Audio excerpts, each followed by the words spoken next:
Pipila ka mga barangay nga sakop sa upat ka lungsod sa Zamboanga del Sur walay kuryente ug mga adlaw sulod sa 8 ka oras.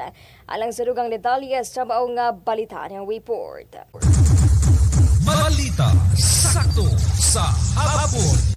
Pagkasinati og pagkapalong sa sugang Dagitaba ang pipila ka mga barangay nga sakop sa upat ka lungsod sa Zamboanga del Sur ug mga adlaw Oktubre 20, 2023 sugod alas 9 sa buntag hangtod sa alas 5 sa hapon. Sa lungsod sa Mulave, ang maapektuhan niini mao ang barangay Bagong Argao, barangay Lower Dimoroca, barangay Upper Dimoroca, barangay Simata, barangay Alicia, barangay Silangit, Santo Rosario, Bagong Ariosa o barangay Bagong Gutlang. Samtang sa lungsod sa Bahayag, bao ang portion sa barangay San Vicente, barangay Dalagete, barangay Dilusom, barangay Paragaan, barangay Balubo ug barangay Tulan. Sa lungsod sa Sofina, mao ang barangay Mansanas, barangay Litapan, barangay Nimino, barangay Tagaytay, barangay Moradji, barangay Dawa, barangay Gumahan, barangay Upper Bagong Tudela, barangay Leonardo, barangay Nupulan, barangay Sibukang o barangay Bugo ug Kalabata. Samtang bugtong barangay Maya-Maya lamang ang apektado sa lungsod sa Tambulig. Lakip na sa maapektuhan niini mao ang Don Victoriano sama sa barangay Lampasan, barangay Tuno, barangay Lalud, barangay Nabangan, barangay Bagong Clarin, barangay Pitianan ug barangay Barabara. Mapalong ang supply sa kuryente tungod ibalhin ang mga poste gumikan sa ipaygayon nga road widening ug pagpangandam alang sa reconductoring gikan sa Dilusom ngadto sa Panagaan mahayag Zamboanga del Sur. Dugang pa aduna usab pagaymoon nga massive replacement of porcelain to polymer pin type insulators o clearing and cutting of trees along the affected power lines. Saktong balita ni Kamigang Jacel Lagumbay sa 104.7 Diagzambi Music Best Radio Sakto Pagadian. Medalya sa mga balita nga regional ang kandidato pagkakonsyal sa barangay ug Sangguniang Kabataan Elections 2023 dito napita sa Abra. Patay human gipusil samtang 122 nga mo kandidato unta sa eleksyon ni atras sa piniliay. Sumala pa sa Commission on Elections. Alang sa kompletong detalye sa maong balita atong sayra na kompletong report. Palagi kang Gabigong Richard Lumayno. Balita sakto sa hapon. Nagkadawat karon ang Commission on Election kung kumilik og inisyal nga report may kalabutan sa usa ka kandidato sa barangay ug Sangguniang Kabataan Election 2023 kon BSK 2023 nga gipusil patay sa Bukay Abra. Sumalag kang kumilik chairperson Erwin Garcia ni kandidato ang biktima sa pagkakonsehal sa barangay og nadawat nila ang maong impormasyon na gikan sa lokal nga kagamhanan sa Abra.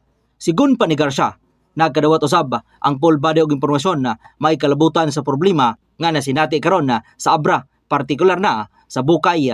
Dugang pa ni Garcia, nagpaabot lamang karon ang kumilik og formal nga report may kalabutan sa pagpumusil patay aron makadesisyon sila kung paunsa kini maaksyonan na. Sa pikas bahin gikumpirma usab sa kumilig chair nga mokabat sa 122 ka mga kandidato sa Abra ang niatras sa piniliay. Sa kasamtangan nagkikoordinar na ang DILG ug PNP aron masayran kung unsa ang ugat og hinungdan sa maong krimen. Sakto malita ni Kamigong Richard Lumayno, DXMB 104.7 Music Best Radio Sakto Pagadian.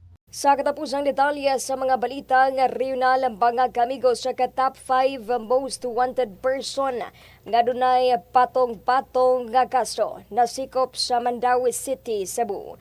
Kamigong Danilo Pelare alang sa dugang report. Balita sakto sa hapon. Nasiko pag-usag ka top 5 most wanted person nga dunay patong-patong ang kaso atol sa gilusad nga operasyon sa inosang puwersa sa mga otoridad sa Moonlight Street, subang dako, Mandawi City, Cebu kagahapon adlaw Oktubre 18, 2023 sa may alas 10:20 sa gabi. Nailang dinakpan nga si Novigen Franza Baldicantos, 37 anyos, single construction worker o kasamtangang nanimuyo sa sitio Tindok, Consuelo Village, Basak, Mandawi City, Cebu. Nadakpan kini pinagi sa gahom sa warrant of arrest tungod sa upat kahihap sa kasong acts of lasciviousness nga dunay piyansa nga mokabat sa 720,000 pesos. Ilalom sa criminal case number 12760-2K23, 12761-2K23, 12762-2K23 o 12764-2K23 ang maong warrant giisyu ni Choin May Ruiz Bonbon, Acting Presiding Judge sa Regional Trial Court ng Judicial Region, Branch 22, Pagadian City o giisyu kini kaniadtong Setyembre 19, 2023 samtang nagatubang usab kini sa kasong statutory rape nga dunay kalabutan sa Republic Act 7610 ug wala kini piyansa. Aduna sa kini kasong rape through sexual assault nga dunay kalambigitan sa Republic Act 7610 ug dunay kini piyansang mukamat sa 120,000 pesos. Dugang kaso nini mao ang attempted rape nga dunay kalambigitan sa Republic Act 7610 ug dunay kini piyansang mukamat sa 120,000 pesos.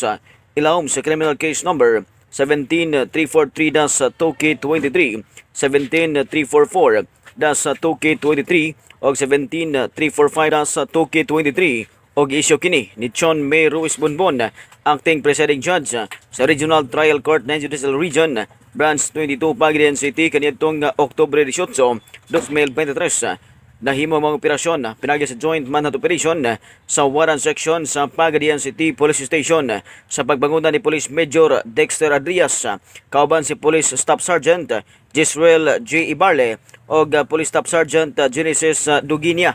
Inabagan sa mga personay sa PIU, PDU, CPPO, PRO7 nga gipangunahan ni Police Major Marvin Inocencio. Sa kasamtangan, ang mga tinakpan nakakustudya na sa Cebu Police Provincial Office Custodial Facility alang sa dokumentasyon o hustong disposisyon. Saktong balita ni kamigong Danilo Pilari sa 104.7 DXMB Radio Sakto Pagadian.